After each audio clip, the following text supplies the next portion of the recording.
Oke, welcome back to Ruang Intelektual. Kali ini kita sudah sampai ke episode yang ke-8 di program bahasan atau bahas hasil bacaan. Nah, kali ini kita akan bertemu 3 bias lagi. Yang pertama itu adalah mungkinnya kebetulan. Yang kedua, kenyataan menjadi dongeng. Dan yang ketiga, regression to mean bias. Nah, ini akan menjadi pembahasan kita kali ini. Seperti biasa, kalau ada yang saya sertakan di tengah ini, berarti itu menjadi topik pembahasan kita pada video itu juga. Oke, kita mulai pada bagian yang pertama. Nah, pada bagian ke-19 ini itu ada bias tentang kebetulan. Kalau dalam buku itu kebetulan yang tak terhindarkan. Nah, manusia itu punya satu kecenderungan selalu merasa takjub, selalu merasa kaget kalau ketemu hal-hal yang sifatnya kebetulan. Misalnya, ada orang yang datang ke bandara. Nah, ketika datang ke bandara mau buang air, dia tiba-tiba mau buang air. Ketika dia buang air, dia agak lama di WC.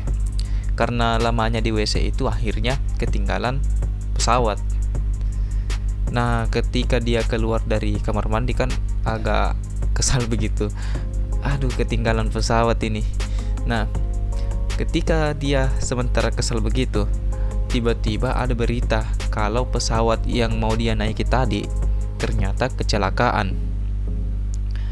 Nah, kan di sini ada rasa beruntung begitu, rasa senang. Oh, untung saja saya tidak naik pesawat. Untung saja begini, untung saja begini.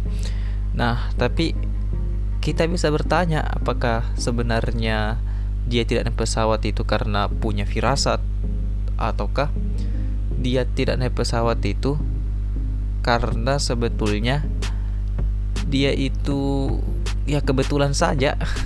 Atau kita katakan sakti, apa buktinya? Kan seperti itu. Kita bisa bertanya-tanya dulu. Kalau kita lihat dalam kehidupan nyata, sebetulnya hal-hal yang seperti itu sifatnya kebetulan. Atau kebetulan yang di sini itu kalau dalam kitab-kitab ilmu akidah itu mencakup hal-hal yang khariq anil adah, hal-hal yang di luar kebiasaan. Nah, kata kebetulan di sini perlu saya tahdid atau perlu saya perinci maksudnya seperti apa. Nah, kata kebetulan di sini bukan hanya hal-hal yang tidak disengaja, tapi terjadinya hal-hal yang sebetulnya kemungkinannya itu kecil. Nah, yang namanya kemungkinan itu sebenarnya bukan tidak masuk akal. Kebetulan atau hal-hal yang ajaib itu sebenarnya bukan hal yang tidak masuk akal, tapi hal yang mungkin. Hanya saja kemungkinannya itu kecil. Dalam ini ya, kalau kita baru belajar ilmu akidah di awal-awal itu kita bertemu dengan hukum akal. Nah, ini sepertinya saya sudah bahas di video-video yang lalu. Ada judulnya itu 3 hukum akal. Nah, kalau kita berbicara mukjizat atau berbicara apa misalnya yang ajaib-ajaib itu, sebenarnya itu masuk di akal. Bukan tidak masuk akal. Ya, memang dikatakan mustahil, tapi mustahilnya itu mustahil adi, mustahil menurut kebiasaan, bukan mustahil menurut akal. Hal-hal yang ajaib seperti sulap, sains atau apa itu dan semacamnya, itu semua sama halnya dengan mukjizat, karomah dan lain-lain. Hanya saja mukjizat dan karomah, ma'unah dan istidraj itu pembahasannya agak panjang. Kita perlu bahas syarat-syarat dikatakan mukjizat itu apa. Bukan hanya sekedar ajaib. Kalau sekedar ajaib saja itu ya dajjal juga bisa, setan juga bisa, ulama juga bisa. Artinya ada syarat-syaratnya dikatakan mukjizat, syarat-syaratnya dikatakan karomah, syarat dikatakan ma'unah atau istidraj. Ada semua. Yang jelas hal-hal yang sifatnya di luar dari kebiasaan itu tetap mungkin, tapi kemungkinannya itu kecil. Nah, kenapa dikatakan ada istilahnya itu hukum adil, karena kita menghukumi sesuatu itu sebagai sesuatu yang lumrah berdasarkan keberulangannya terjadi di alam nyata. Nah, karena keberulangannya yang terjadi di alam nyata itu kadang-kadang kita terkena satu bias bahwa oh, yang tidak terulang atau tidak terjadi itu berarti mustahil atau tidak masuk akal, kan seperti itu. Misalnya ada orang bilang begini, api itu tidak membakar, kan kata orang itu mustahil. Oh, bukan mustahil, itu hal mungkin. Seperti misalnya makan yang saya contohkan di video yang lalu kan, makan itu mengenyangkan, kan itu menurut kebiasaan yang berulang. Tapi ada satu kejadian atau beberapa kejadian yang akurasinya itu sedikit atau akumulasinya itu sedikit. Ada orang makan dan tidak kenyang, kan seperti itu. Seperti juga api membakar, kan itu yang terulang-ulang kita lihat. Tapi secara akal mungkin saja ada api yang tidak membakar walaupun kita tidak lihat. Tapi hal yang kita tidak lihat itu bukan berarti tidak mungkin, kan kalau kita mau pikir seperti itu. Nah, kita masuk ke poin ketiga yang dikatakan oleh Carl Jung atau dibaca Karyang, karena J itu biasa dibaca Y. Nah, menganggap hal-hal yang kebetulan itu merupakan pengaruh dari kekuatan atau hal-hal yang tidak diketahui. Itulah yang kita biasa sebut dengan kebetulan. Nah, kalau Karyang ini mengatakan yang kebetulan itu ada kekuatan atau hal-hal yang tidak diketahui. Ya seperti kayak misalnya tadi mukjizat itu kan seperti api tidak membakar, bulan terbelah atau apa itu. Nah, kata Karyang itu semuanya mungkin, tapi kita tidak tahu kemungkinannya disebabkan oleh apa atau itu disebabkan oleh kekuatan apa.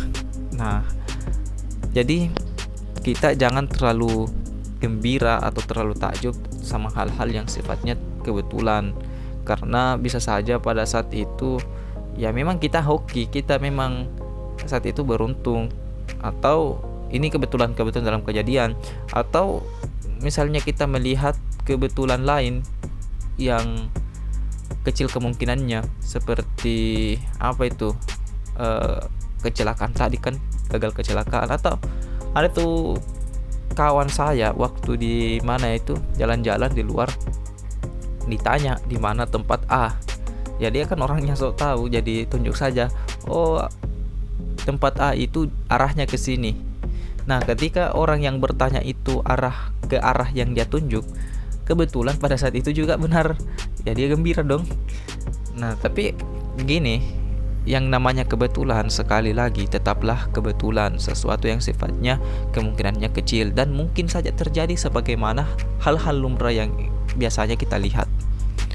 Oke, itu yang bagian ke-19. Kita tidak terlalu tidak terlalu panjang lebar. Kita bahas inti-intinya saja, atau ya saya tambahkan sedikit yang bisalah menampung pemahaman atau menambah pemahaman atau sedikit juga informatif. Oke, ke-20. Nah, kenyataan menjadi dongeng. Maksudnya begini, manusia itu punya satu kecenderungan selalu membuat dongeng dalam dirinya sendiri, dalam pemaknaan. Maksudnya begini, ketika manusia itu melihat atau di Indonesia saja ya, misalnya melihat kabel-kabel tiang listrik itu yang berterbangan yang berkeliaran di atas kita itu. Nah, mungkin ada yang muncul persepsi-persepsi baru atau pemaknaan-pemaknaan baru. Oh, berarti Indonesia ini belum sejahtera. Oh, Indonesia ini masih gampang dicuri listriknya, atau Indonesia ini masih negara mundur, kan misalnya ada yang bilang begitu. Hanya saja yang namanya pikiran kita atau dongeng kita ya tetaplah dongeng. Artinya ada penafsiran atau pemaknaan yang kita sendiri buat-buat. Kadang-kadang dengan cara berpikir seperti ini ya kita jatuh ke dalam framing. Misalnya Pak Presiden, di depannya ada ikan, ada nasi dan ada telur. Ketika Pak Presiden itu hanya makan nasi dan telur, tidak makan ikan, tiba-tiba ada media yang melihat. Kan kita coba lihat sekali lagi, faktanya adalah Presiden tidak makan ikan. Tapi ketika media meliput, apa yang dikatakan? Presiden punya dendam terhadap para nelayan, akhirnya Presiden tidak makan ikan. Atau misalnya Presiden itu tidak suka ikan. Nah, muncul lagi narasi yang lain.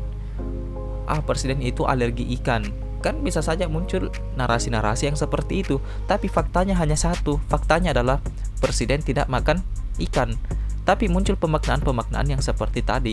Nah, pemaknaan-pemaknaan yang seperti tadi itulah yang kita sebut dengan dongeng. Awalnya kenyataan, kemudian ditransfer oleh satu pemaknaan, jadilah dongeng versi kita sendiri. Kenapa bisa seperti itu? Karena manusia itu lebih tertarik dengan hal-hal yang sifatnya pemaknaan, lebih tertarik dengan kalau ada kenyataan itu sesuai dengan pikirannya. Itu salah satu bentuk ketertarikan manusia. Nah, coba lihat. Saya berikan satu contoh. Ada sebuah kasus, dan kasus ini saya nukil dari buku yang kita bahas. Nah, ada sang suami meninggal, kemudian disusul juga oleh istrinya yang juga meninggal. Kan ini satu fakta. Kemudian dengan kalimat yang sama kita tambahkan satu frasa dalam kesedihan.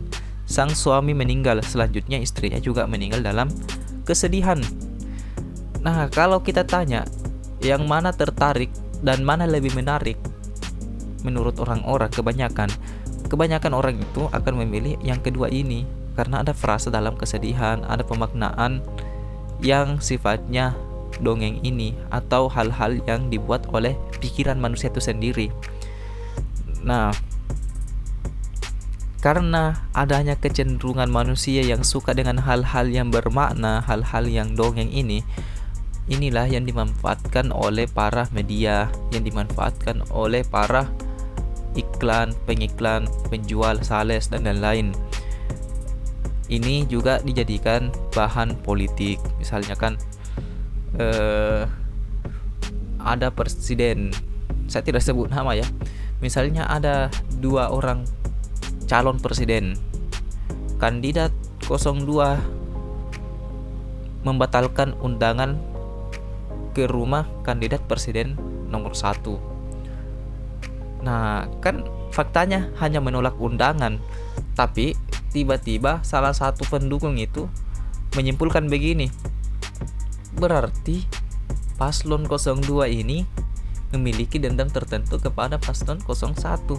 Kan penafsiran seperti itu akan selalu ada, dan manusia lebih suka yang seperti itu.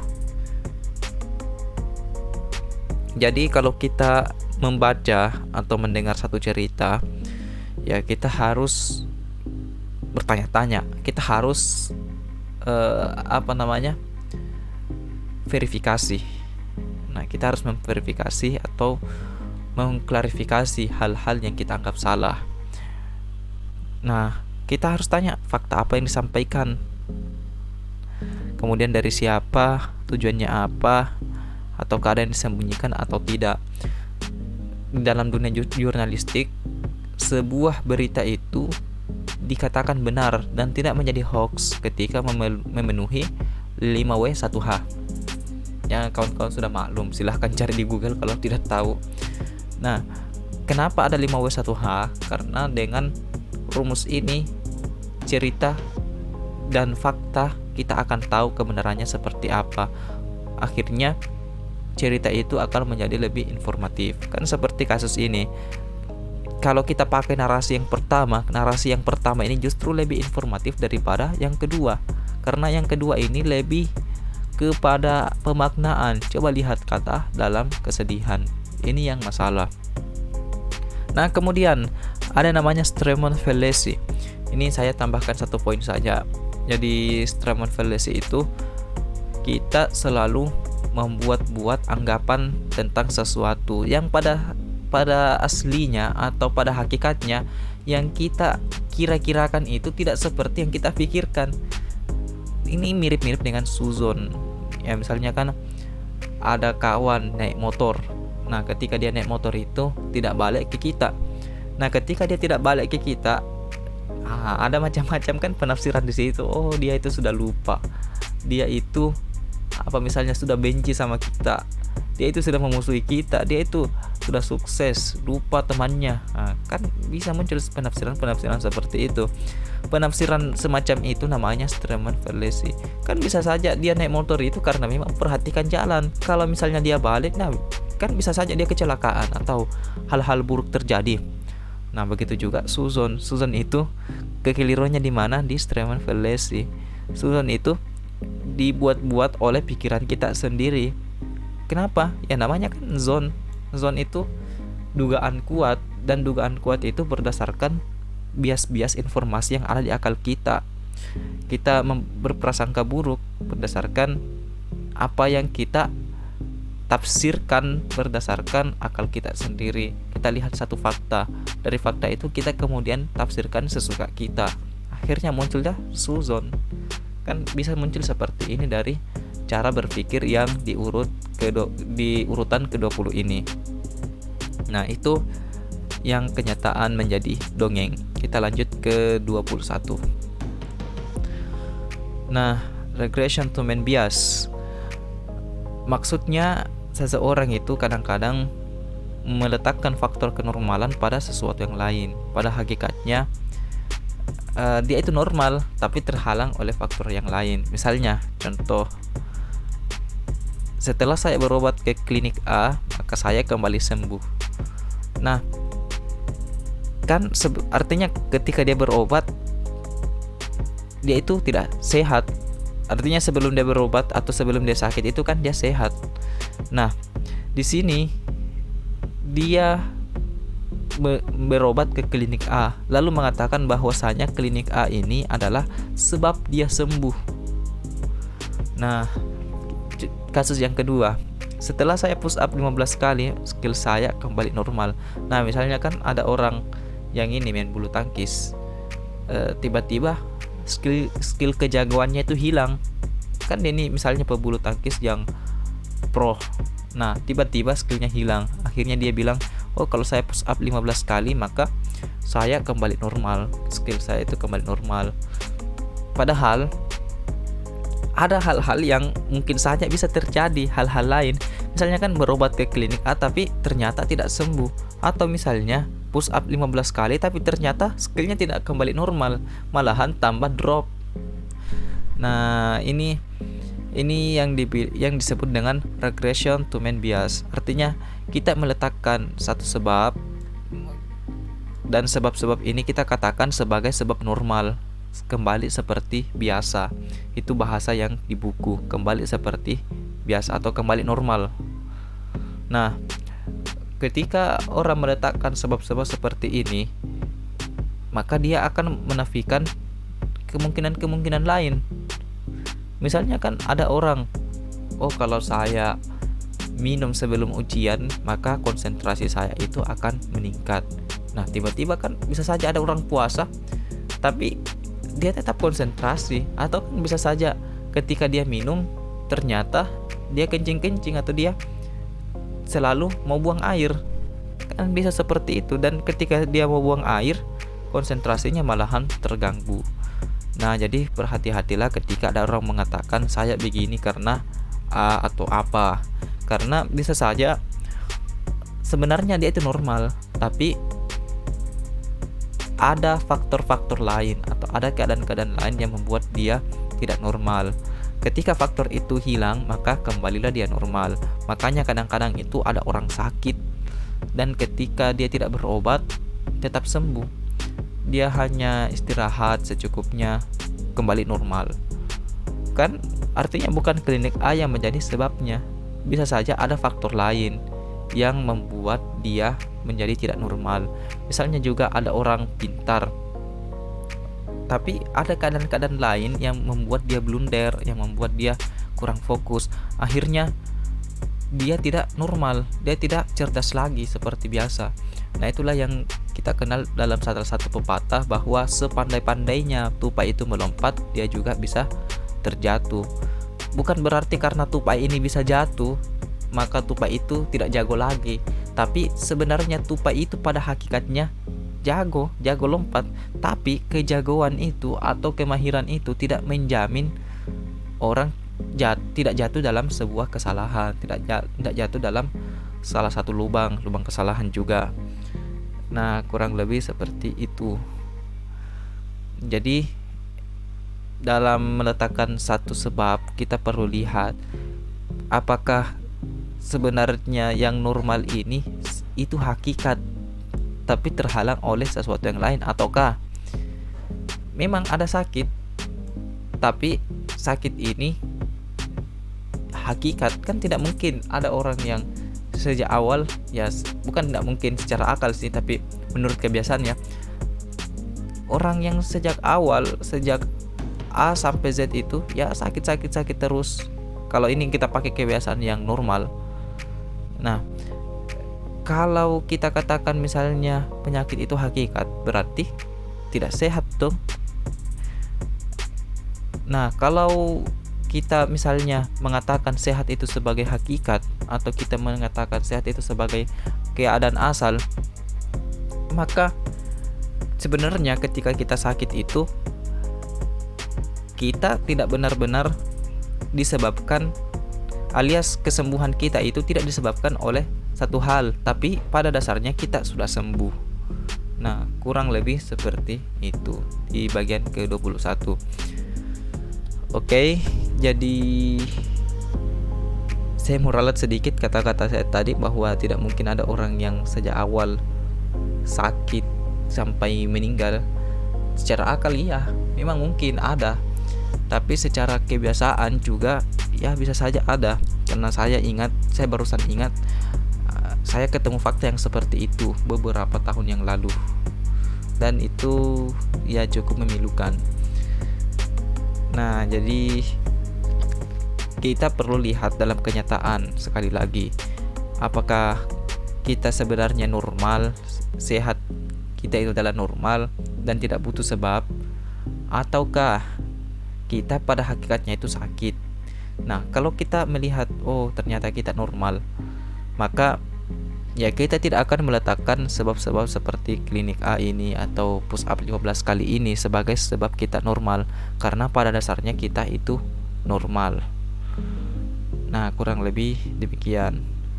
Kalau ada yang kurang atau mau ditambahkan, silahkan di kolom komentar. Kalau misalnya ada yang salah, silahkan di komentar, saya akan ralat. Oke, wallahu ta'ala a'lam.